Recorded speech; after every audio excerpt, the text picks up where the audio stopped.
So welcome once again to Living in the 21st Century. Joining me today is Maxim Yali. Maxim, it's a pleasure to have you again. Bring us up to date on Ukraine affairs. Always welcome. Sure. So I saw you had an article recently, and this were to do with the Ukrainians are hoping that the midterm elections here in the United States doesn't swing to the Republicans. I think I understand where you're going with this, but would you care to elaborate more on it? Yeah, surely, taking into account latest statement of ex-president Donald Trump that U.S. need to get on well with Russia because they have nuclear warheads, more than, if I'm not mistaken, 1,332 reasons to get on well with Russia, as President Trump mentioned. Besides, the leader of Republican minority in the House of Representatives, that he thinks United States need to cut off the military and financial assistance to Ukraine.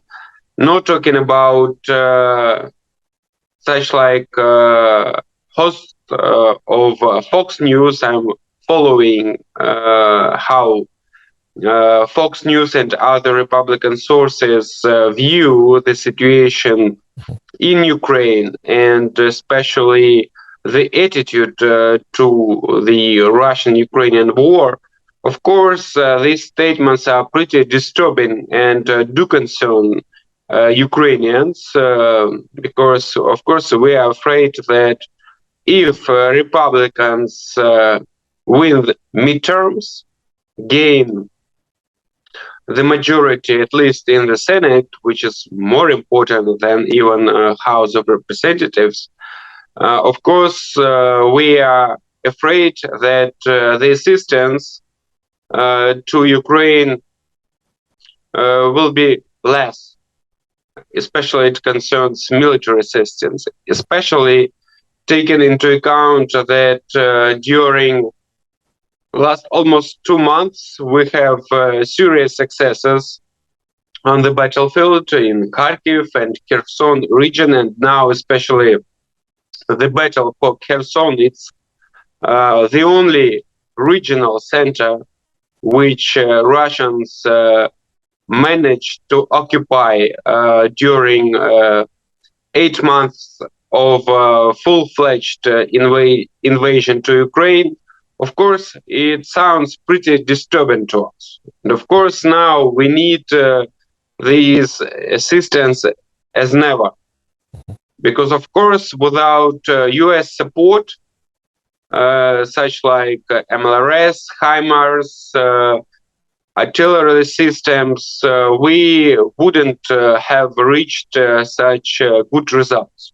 And of course, now when we are having, I would say, a very important period of time when we have successes and advantage in comparison with the Russians on the battlefield, in resources, etc., and we are showing it on the battlefield. Of course, such statements sound very disturbing, to put it mildly, I would say, for Ukraine. And of course, we are afraid that if Republicans gain the control, this reduction, this assistance, may be shortened. Right. Of course, we're also aware that not all Republicans share such opinions. And since 2014, we are having bipartisan support in American Congress, and even President Trump won the elections, no matter what he was saying concerning admitting the annexation of Crimea, etc. Then we saw that still there was no changes in U.S. policy. But taking into account that this sounds and statements sound more and more often, of course. So we are disturbed and we are highly concerned about that. Well, also, so I think it's very imperative that you inform the American people and its allied nations the importance of not jumping ship. Let's say even if the Republicans did get in or win the midterms election, it is very important that they continue to support Ukraine. Because if they jump ship and Putin sees that, he may be then inclined to use nuclear weapons. It also is going to incite China. They may want to go after Taiwan. With China's support and Iran's support to Russia and Belarus's support to Russia, it may come down then drastic changes and the adjustments in how you all win the war. And it may go in a negative curve opposed to positive. That can have a negative impact on the world because if Putin, for some reason, decides to go nuclear ambitious, it's not going to just affect the Ukraine. It's going to affect surrounding nations in the Ukraine, which is other European countries, and that is going to have a negative impact on, economically speaking, on the world. There will be a shift, and believe it or not, it may very well a shift that the United States itself fall from its superiority as a leader of the free world, and very well Russia may take that position. It may seem not realistic now, but its importance of supporting Ukraine in this war. And believe it, we are in a world war. Every nation may not be engaged in throwing about bombs and missiles and all this. The world, right now as we speak, are involved. We are in a world war, and residents from every country is feeling it some way or the other in their pockets.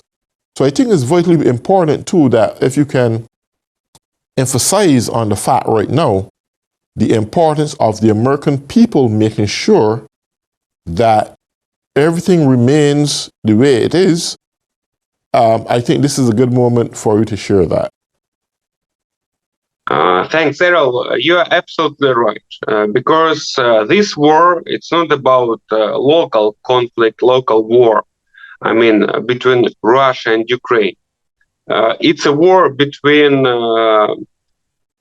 free world, headed by the United States, and autocracies. Actually, President Biden mentioned it last year in spring after he came into power and became president of the United States, that the next conflict would be between democracies vs autocracies. Now, just today, yes, the rally of Communist Party of China has finished. Definitely, Xi Jinping is gonna be the head of China for a new term. Tomorrow, he will be officially, I would say, elected, though it is obvious already.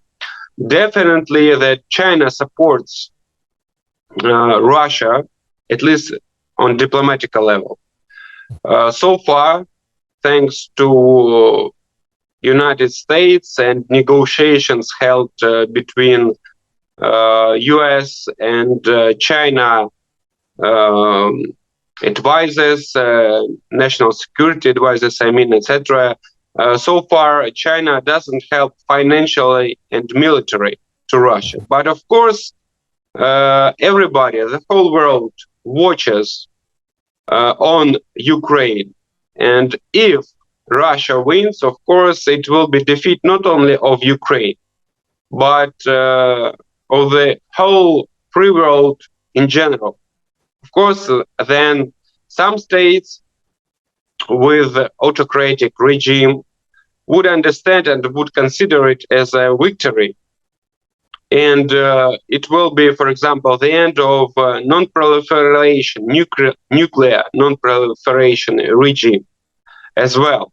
Because as you know, Ukraine is one of the biggest contributors to this regime, because we gave third in the world nuclear potential after we gained our independence. We rejected from nuclear weapons, though we supposed and thought we had guarantees for our sovereignty and territorial integrity given by the United States, Great Britain, Russia, also joined this regime later, China and France. And then we had abolishing, I would say, of this agreement, which was a part of international law. And of course, after that, such states as North Korea looked at it, especially after Donald Trump canceled nuclear agreement with Iran.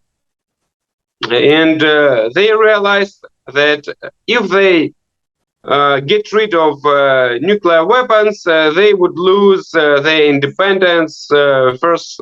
I mean, their regime. It's their safeguard, I would say. And of course, therefore, it's a battle which is going on now in Ukraine between democratic world and autocracies. And it's also clear, I hope it's getting more and more clear to the residents of the European Union and particularly citizens of the United States, that a lot depends also, not only for Ukraine, but also for the United States leadership in the world. If Ukraine loses, if we lose the assistance, military and financial, of the free world, of course, it would be almost impossible to handle and to win in this war. But if we lose, it means the whole world will lose, and the United States and the European Union. And it's obvious, like in it was in history in 1938, for example, when the prime ministers and presidents of France, Great Britain made an agreement with Hitler that they would allow Nazi Germany to annex Sudets, part of Czech Republic territories. It would bring the peace, as the Prime Minister of Great Britain at that time mentioned. But it didn't stop Hitler. Then he started the Second World War, attacking Poland. The same may be repeated this time if Ukraine loses. That time in 1939 it was Poland. This time, less than 100 years ago, it is Ukraine. So here in Ukraine now, the destiny of the future of the world is being decided, I would say. And everybody in the United States, in the free world in general, should realize that they help not only to Ukraine citizens, but they help themselves, because Putin will not stop.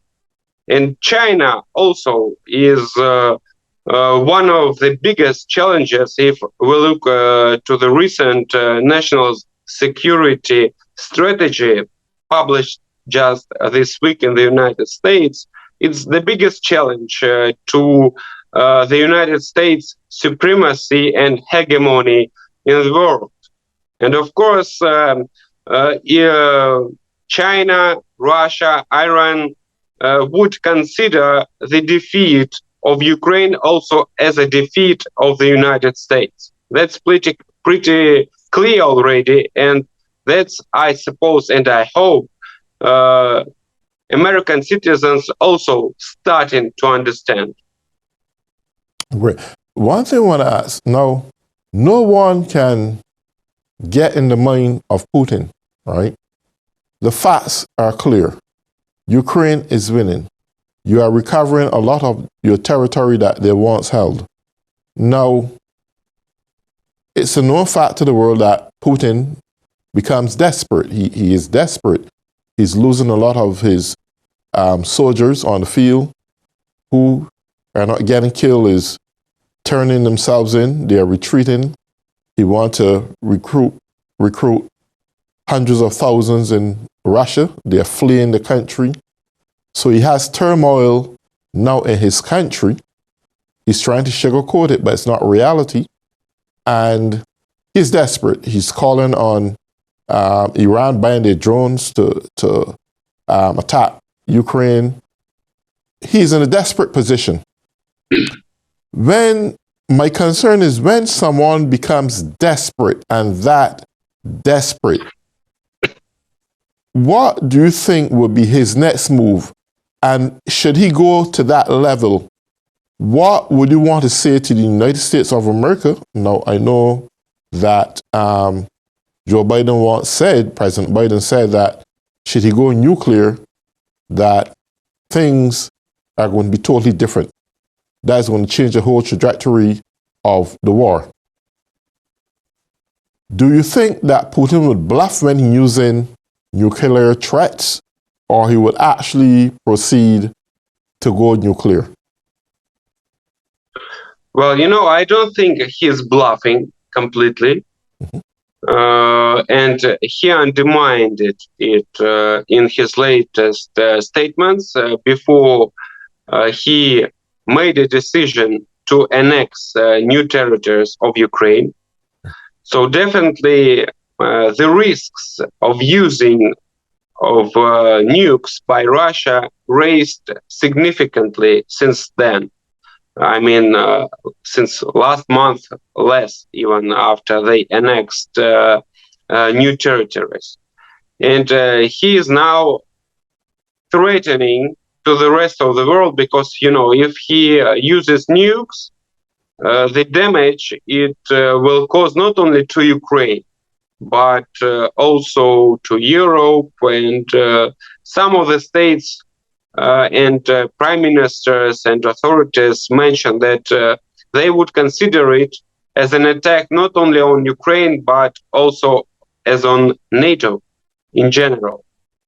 But at the same time, we are hoping and consider it's very important for President Biden to stay and to make a statement, clear statement, which consequences would and will Putin have if he uses nukes. It's not about sanctions. He is not afraid of them.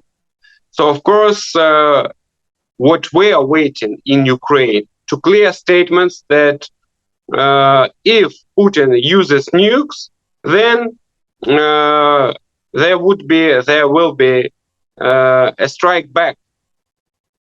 Well, of course, the best variant to make for Putin clear that it will be a beginning of the third World War. Mm-hmm. Because as you know, since the end of Second World War, nobody used nukes. And it was obvious since 1970s, even since 1960s, when Caribbean crisis took place. Actually, there was just a few days ago, not anniversary, but still this data that time the United States, the USSR understood that the using of nuclear weapons will lead to the end of human civilization, because nobody can win in such war. And of course, if Putin uses nukes, as I have already mentioned, it will lead to the end of nuclear non-proliferation regime, and other states such like Turkey, Israel, not talking about Iran, Saudi Arabia, and many others will consider the possession of nuclear weapons as the guarantee of their sovereignty and national security. So it's a very dangerous. And I suppose, if Putin loses this war, so far, I don't consider that the risk of using by him nukes is pretty high. Now, as you know, he's about to finish mobilization. 300,000 soldiers he mobilized, Russian citizens, though before he was constantly repeating that there will not be mobilization. We understand he lied again. He has lied many times so far already, but still he also understands the consequences. If he uses nuclear weapons, sanctions would be on another level, and it will be a risk.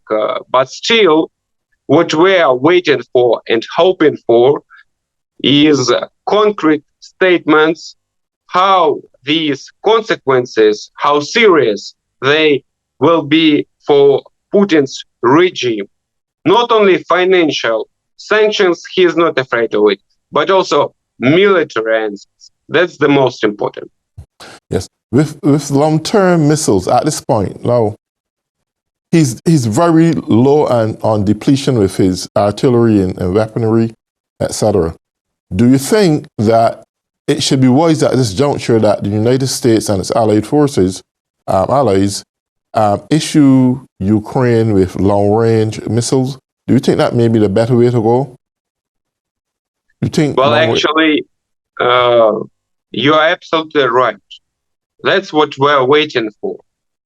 To defeat Russia and to stop these missiles attacks from the territory of Russia and from the territory of Ukraine annexed previously, I mean, Crimea, exactly from that territory, they are launching drones, Iranian. We need long-range missiles, ATACMS. That's what we are asking and begging for. So they, so far, we are receiving missiles which have a range of about 80 kilometers for HIMARS. But ATACMS, that's what we're asking and needing. They have a range for 300 kilometers. And of course, if we get them, we'll have a possibility to stop this war and to defeat Putin much quicker and to eliminate the storages and also resources, military bases, etc. What we have done already and what we keep doing, even with the help of HIMARS, they're highly effective. But of course, they also change the strategy and prefer to launch their drones and to keep storages, military storages, now on longer distance. And therefore, we need these ATACMS. Definitely. Yes. That's what we're asking and need now most of all. Why do you think President Biden at this time is so reluctant in sending those missiles at this juncture? Well, you know, unfortunately, I am following all the news from the United States for many years. I'm an expert in Ukraine on the United States policy, and I see the public opinion polls as well. And actually, coming back to our topic, why we are so concerned that Republicans may win the midterms, because most of the Republican voters thinking that, okay, we're highly concerned about gas prices, inflation, And well, Ukraine is so long away. It doesn't concern us. For us, the most important to bring back economic stability. But as I have already mentioned, their serious consequences would be also economical, also for American citizens, if Russian win this war. So at the same time, we also know that even among Democrats, there are different points of view. Even in Biden's administration, there are some specialist authorities who think, okay, we need to get along with Putin. We need to stop this war as soon as possible because ratings of President Biden falling down, and the support of President Biden. So, well, maybe we shouldn't go these weapons and as we call it, to save Putin's face. Yes, they prefer to do it, but it's wrong view. So they're hoax and doves, as we call it. Yes, in any party, in Republican, in Democratic, those who consider Russia as a threat not only to regional stability in Europe, but also to the world security in general. And these we're talking about hoax, but doves are mostly follow the isolative policy, especially